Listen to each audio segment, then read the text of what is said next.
Tá gravando? Aprenda a dizer não quando tem que dizer não. Antes de começar o vídeo, já clique em gostei que vai me ajudar bastante. E não se esqueça de se inscrever no canal. Olá, seja muito bem-vindo ao meu canal. E no vídeo de hoje nós vamos falar sobre o poder da palavra não. O poder de dizer não quando a gente não quer alguma coisa ou quando a gente não se sente à vontade com alguma coisa. É engraçado porque desde que somos criança, nós somos ensinados a fazer o que os adultos mandam, porque é pro nosso bem. E às vezes, nosso pai ou a nossa mãe, com a melhor intenção do mundo, diz pra gente, faça tal coisa. E às vezes a gente não quer fazer e eles falam, faça tal coisa pra fulano, porque senão fulano vai ficar triste. Faça tal coisa pra fulano, porque fulano já fez tal coisa pra você. Vou dar um exemplo. Quando nós éramos crianças e encontrava os amigos dos nossos pais, a primeira coisa que ele falava é, fala oi, ou dá um abraço, dá um beijo em fulano, e a gente não quer fazer. E aí o pai da gente fala, faça assim, que feio, que mal educada você. É claro que os nossos pais não fazem isso para nos prejudicar propositalmente. Mas a gente cresce, de certa forma, achando que somos obrigados a falar sim sempre para não magoar outra pessoa, mesmo que esse sim nos faça mal. Muitas vezes as pessoas nos pedem alguma coisa, nos falam coisas que a gente às vezes tem vergonha de dizer não, ou às vezes a gente tem medo de magoar outra pessoa e acaba falando sim para muitas coisas que ou a gente não tem vontade de fazer, são coisas que a gente não quer fazer, ou são coisas que nos prejudicam, mas a gente acaba falando sim para não prejudicar a outra pessoa, para não magoar a outra pessoa. Então a gente acaba pensando mais na outra pessoa, no bem-estar da outra pessoa, do que no nosso próprio bem-estar. E eu vou contar uma história para vocês agora, de quando foi que eu me libertei disso e passei a falar não quando fosse necessário. Eu era bem novinha quando eu fui embora para Curitiba. Eu saí da minha cidade no interior do Paraná, em Arapoti, e fui estudar em Curitiba. Eu tinha 17 anos na época. Eu fui embora no ano que eu faria 18, mas eu faço aniversário só em agosto. Então eu fui embora com 17 anos. Quando eu cheguei lá, eu não sabia me virar direito, eu sempre tive as coisas de mão beijada, a minha mãe me ensinou a fazer as coisas, mas eu não precisava fazer porque ela fazia tudo. E quando eu cheguei em Curitiba, eu me deparei com uma realidade onde eu tinha que me virar, eu tinha que fazer tudo. Se eu quisesse comer, eu tinha que fazer. Se eu quisesse casa limpa, eu tinha que limpar. Então, assim, eu tive que aprender a me virar. E eu tinha um certo medo de ficar sozinha. Eu fui desenvolvendo esse medo porque quando eu era adolescente, eu sempre tive muitos amigos, muitos colegas, né? Amizade é outra coisa e eu fui entender depois adulta. Mas a questão é que quando eu era jovem, eu era rodeada de pessoas, eu fazia parte de vários grupos, eu participava da dança e era um grupo, eu tinha uma banda na escola e era outro grupo, eu jogava bola e era outro grupo, eu participava do teatro, eu participava de várias coisas, do jornal da escola, do Grêmio Estudantil que tinha na época, não sei se ainda tem. Então eu vivia cercada de amizades e de pessoas. Eu queria sempre agradar as pessoas, então eu queria que as pessoas gostassem de mim, eu queria fazer coisas para as pessoas que fizessem elas gostarem de mim. Quando alguém falava mal de mim ou quando uma amiguinha falava, a Maria é assim, assim e tal, eu me sentia muito chateada, eu acabava com o meu dia, eu me sentia muito mal. E quando eu fui embora pra Curitiba, esse medo acabou ficando um pouquinho maior, porque eu tava longe da minha família, longe das pessoas que me amavam, eu estava sozinha, tendo que fazer novas amizades, e eu acabei fazendo amizades com algumas pessoas boas, outras nem tanto. Sempre queria agradar muito essas pessoas, então eu tinha dificuldade em falar não pra elas. Então tudo que elas me pediam pra fazer, mesmo que eu soubesse que elas estavam se aproveitando de mim, principalmente porque eu era novinha, tinha 17 anos, eu acabava fazendo. Por exemplo, um trabalho, eu acabava fazendo e colocando o nome das pessoas. E foi assim por um bom tempo. E nessa de fazer amizade, eu lembro que eu fiz amizade com uma amiga na época, que ela também era do interior. Ela era um pouco mais velha que eu não me recordo, mas eu acho que ela era uns 5 anos mais velha que eu, 5 ou 6 anos mais velha que eu. Ela era o tipo de pessoa que gostava muito de ser agradada. E eu era o tipo de pessoa que gostava de agradar as pessoas. Então acabou que deu certo a amizade. Eu agradava muito ela e ela gostava de ser agradada, então a gente acabou ficando amigas. A gente tinha uma amizade até bem legal, gostava dela, assim, gostava bastante dela. No meu primeiro ano de faculdade, eu fiz amizade com ela e com várias outras pessoas. No entanto, no meu segundo ano de faculdade, eu decidi mudar de universidade e essa amiga minha também mudou, a gente mudou juntas para outra universidade. E lá eu me deparei com mais uma vez eu ter que fazer amizades, conhecer pessoas. E ela fazia amizade muito fácil. Eu não, eu era do interior, gente. Eu era daquelas que eu não abria a boca pra pedir nada nem na padaria. Sabe quando você vai na padaria e aí a mãe da criança pede as coisas pra criança? Eu era assim com 17 anos, a minha mãe fazia isso por mim. Hoje eu tenho vergonha disso, mas, cara, eu era assim. E eu não conversava com as pessoas como hoje em dia quem me vê falando em frente às câmeras e dando aula.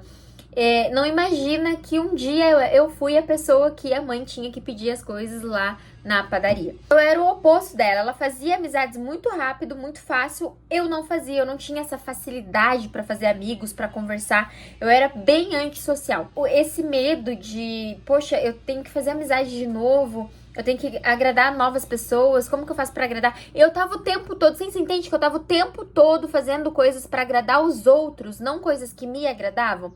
A gente foi juntas pra outra universidade e eu tinha medo de falar não pra ela e ela deixar de ser minha amiga, porque daí lá eu não tinha amizade, eu não tinha outras amizades, eu só tinha ela. E até eu conseguir fazer outra amizade, eu ia demorar, com certeza.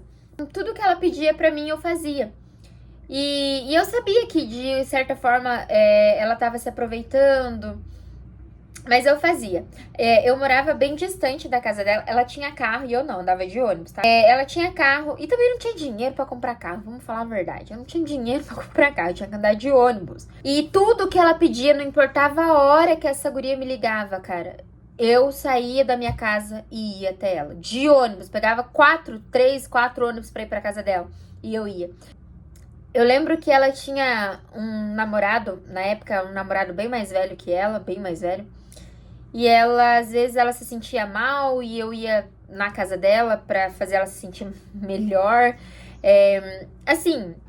Não vou falar só mal dela, porque a gente passou por vários momentos legais. E aí, chegou um dia que, enfim, eu não vou entrar em detalhe no que aconteceu, mas chegou um dia que eu falei não pra essa pessoa. Eu falei não pra ela. Eu tava muito corrida com algumas coisas na cabeça. Na época, eu tava com alguns problemas familiares bem sérios. E aí ela me chamou pra uma coisa específica e eu não podia ir naquele momento. E eu falei pra ela, nossa, não vai dar, não consigo. E foi o que bastou pra amizade acabar. Vocês têm noção que a amizade acabou porque eu falei um não pra ela? Eu já tinha feito tanta coisa pra ela. Não vou dizer que ela não fez nada por mim. Ela fez, mas eu soube reconhecer. Eu não fui uma pessoa ingrata. Falei não pra algo que, tipo, ela precisava da minha ajuda. Não. Eu falei não pra uma coisa que ia me magoar na época, sabe? Então eu falei, olha, eu prefiro não ir, entende? Eu prefiro não fazer.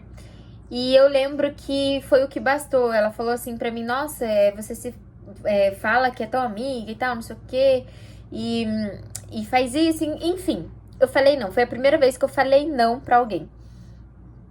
Perdi a amiga. E aí eu fiquei, tipo, sozinha, gente. Eu não tinha amigos, eu só tinha ela. E aí as amizades que eu tinha eram amigos dela, na verdade, que eu andava junto, sabe? E aí eu acabei ficando sozinha. Aí eu acabei mudando o meu turno, eu estudava à noite, eu acabei mudando pra manhã, pra não precisar ficar encontrando com ela. E aí eu tive que fazer novas amizades. E conforme o tempo foi passando, aconteceram várias situações e eu ainda continuei falando sim pras pessoas. Só que chegou um ponto que eu parei pra pensar e, sabe, eu parei pra refletir e pensei, gente, eu não posso ficar vivendo a vida das outras pessoas, falando sim pra tudo, até mesmo quando eu não quero, quando eu não tenho vontade. Então, o poder de você dizer não, sabe? A importância de você falar não quando tem que ser dito. E qual que é o ponto aqui que eu quero que vocês entendam? Por que eu contei essa história de quando eu tinha 17 anos? Porque eu quero que vocês entendam que lá na minha imaturidade de criança, de, jovem ali, eu fiz de tudo pra uma amizade, eu fiz de tudo pra agradar, pra não perder a amizade. E mesmo assim eu perdi. Então, o que eu percebi nessa época é o que mantinha uma amizade. Não era eu tentar agradar as pessoas, porque eu nunca ia conseguir agradar toda vez, sempre. O que mantém uma amizade é principalmente a reciprocidade. Eu tenho uma amizade que, olha, eu tô com eu vou fazer 27 anos. A gente é amiga por pelo menos 26 anos e meio. É desde o berçário. E é uma amizade tão incrível que não importa o quanto tempo passe e quanto tempo a gente fica sem se falar, às vezes pela correria do dia a dia, a gente se encontra e a gente só pensa em ajudar uma outra. Nós somos amigas de verdade, é uma amizade de verdade. Eu não tenho medo de falar não pra ela e ela também não tem medo de falar não pra mim. Porque ela sabe que eu não vou falar não pra prejudicar ela. E eu sei também que ela não vai falar não para me prejudicar. Se ela falar não, é por algum motivo muito sério, assim como eu também. Se algum dia eu falar não pra ela, é por algum motivo maior. E a gente jamais pediria alguma coisa pra outra sabendo que iria magoar. Então eu jamais pediria alguma coisa pra ela que fosse magoar ela. Assim como ela também jamais me pediria alguma coisa que fosse me magoar. Então eu comecei a analisar as pessoas baseando elas na amizade que eu já tinha com essa minha amiga. E conforme o tempo foi passando, que eu conheci o Isaías, a opinião das pessoas foram ficando cada vez menos irrelevantes pra mim. Então, se alguém me pede alguma coisa e eu não quero fazer, eu falo não. Se alguém me pede alguma coisa que vai me magoar se eu fizer ou que eu não me sinto à vontade em fazer, eu falo não. E é libertador quando você pode falar não, quando você consegue falar não para algumas coisas, sabe? O que eu quero que você reflita é que você precisa dizer não se isso for te magoar. Se for te fazer mal, se for te deixar desconfortável, você precisa dizer não. Você não é obrigada a nada. E se a pessoa do outro lado ficar brava com você e não te entender, o problema está nela, não em você. Isso mostra que ela não era sua amiga de verdade, seu amigo de verdade, ela não se importa com você. Porque se ela se importar com você, ela vai te entender, ela vai te compreender. E aí é até bom pra você conseguir selecionar melhor as suas amizades. Eu espero de verdade que esse vídeo tenha te ajudado. Eu não sou nenhuma coach e também não sou especialista, nada. Eu só quero ajudar o máximo de pessoas que eu puder com as experiências que eu já tive, com os erros que eu já cometi. E às vezes você até já sabe disso, mas você não colocou em prática ainda ou não parou pra refletir. E esse vídeo pode servir pra você parar, analisar a sua vida, refletir. E se eu te ajudei de alguma forma, comenta aqui pra eu saber e me conta se você já passou por esse tipo de situação e se você já aprendeu a dizer não quando tem que dizer não. Um beijo e até o próximo vídeo. Tchau!